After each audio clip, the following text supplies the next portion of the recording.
Ito ngayon ay Joseon at nakabukas na. Joseon Saturn. Yan o. Yun. Binuksan na to ng may-ari mga paps. At yan yung mga problema niya oh. Tingin ko short na yan ito. Ewan ko sa dalawa. Pero sa kabilang channel tingin ko okay. Pero di pa tayo sure kasi hindi pa natin na-testeran. Ito yung mga base resistor. Yan. Sunog. Ito dito. Yung kapasitor. Sumabog. Yan. Marami. Mga resistor. Sana lang hindi nasunog yung ano niya, board. Kasi di natin makikita yung value. Pati yata itong mga driver nasira, pero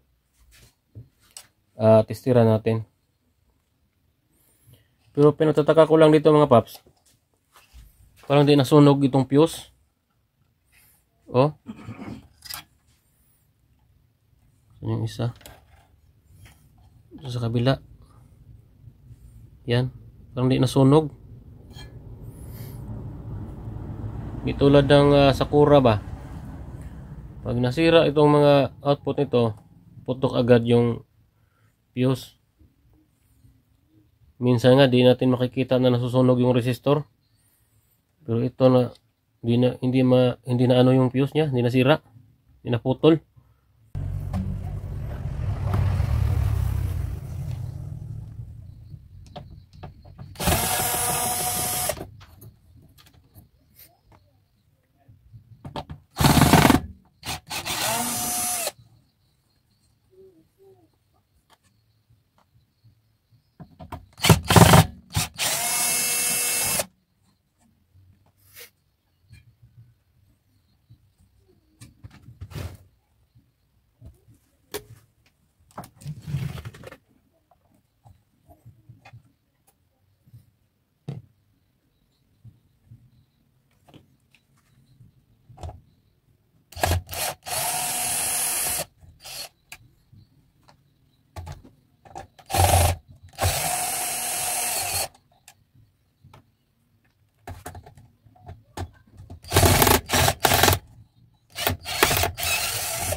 Kapasitor.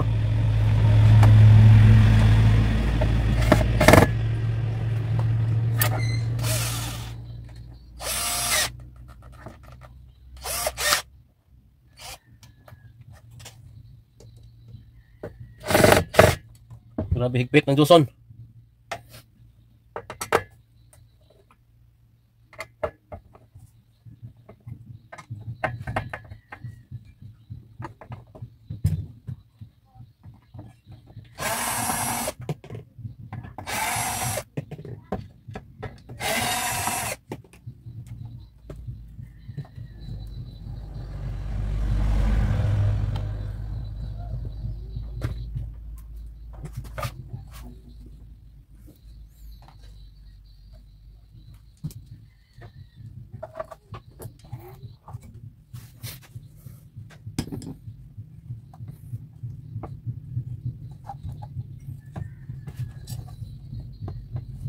Nexus na pa man di ay.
Yan short.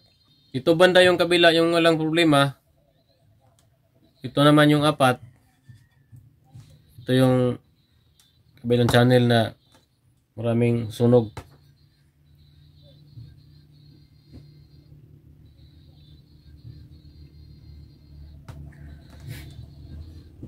Halos lahat dito parang sunog. Pero pag tanggal natin, yan malalaman kung ilan naubos ba lahat ng apat na yan. Ito yung driver niya, oh.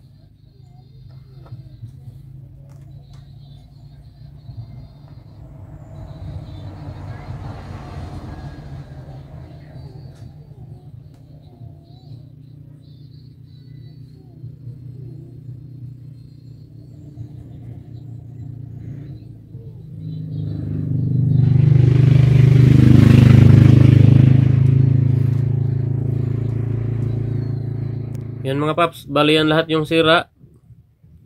Ito, apat na power transistor, kanyang bias transistor, at resistor sa emitter. Ito yung mga driver niya, maliliit. Ito lang palang isa. Ito yung 5551 at mga resistor. At itong kapasitor na sumabog, ito yun, no? At yan yung madalas resistor na maliliit, mga 1/4. At ito siya ngayon. Yan talagang nangingitim. Kasi nga nasunog. Dito.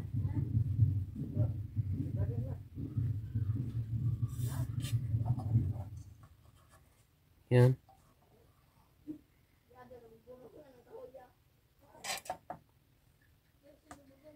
At ayun, update ko na kayo mga paps.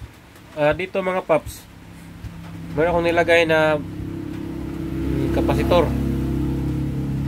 Diyan, temporary lang yan ha. Kasi dito sa kabilang channel na ito, sabihin na lang natin ito isa, channel 1, channel 2. Halimbawa lang ha.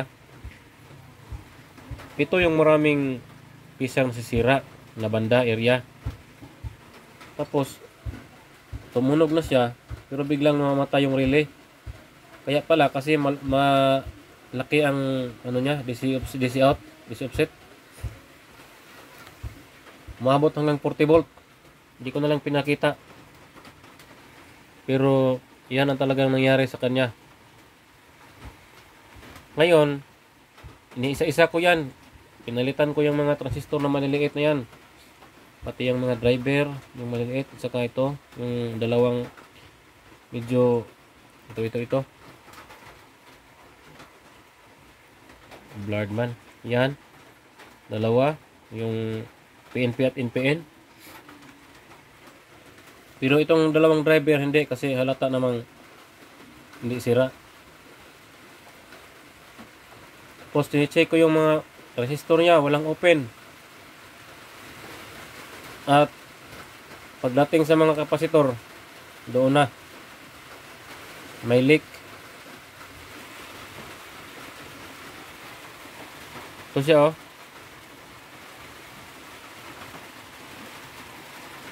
Yun. Isira natin ha. Yan, analog ang gagamitin natin mga paps. Pasensya na, yung lumakas yung ulan. Analog para sure. Yun. Diba kapag ganitong kapasitor wala namang continuity, mapalo lang siya ng kaunti, tapos ibalik agad. Tapos ngayon nasa times 10 pa ako, lalo na kapag ganyan.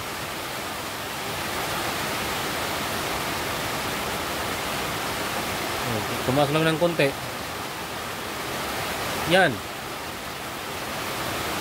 Walang ganyan sa filter na yan. At ayan.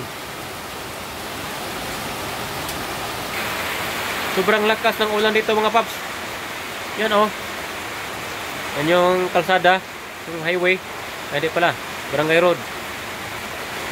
Lakas ng ulan. At ngayon, tester natin yung DC out kung mayroon pa ba. On ko ha. Dito sa tester tayo mag-focus.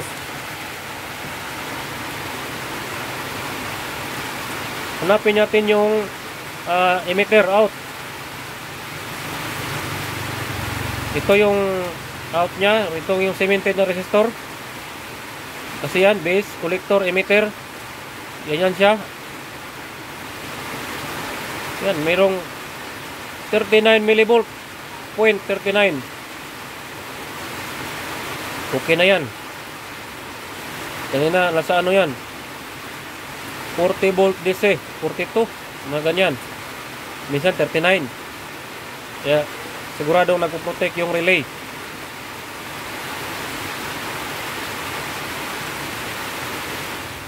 At ayan na siya mga paps.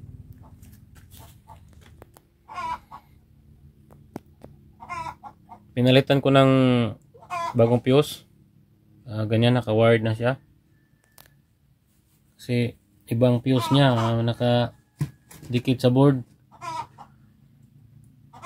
At yung mga itim-itim doon, yan yung susunog. Yung mga carbon, pinagamitan ko ng yun, lacquer thinner. Kasi may continuity yung carbon, nagkakos yan ng tataas yung bias at DC offset. Kaya buti na yung linisin. At yun.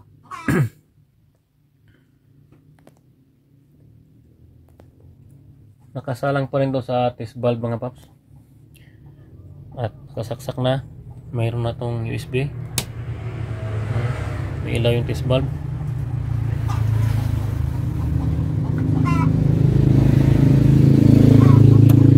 Nag-click na yung relay.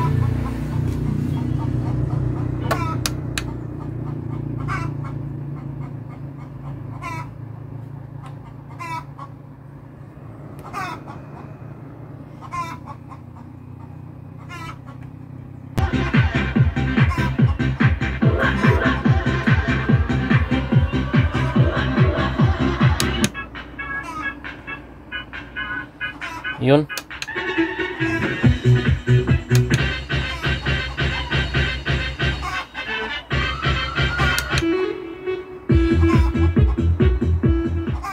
Panay next tayo kasi ano na copyright.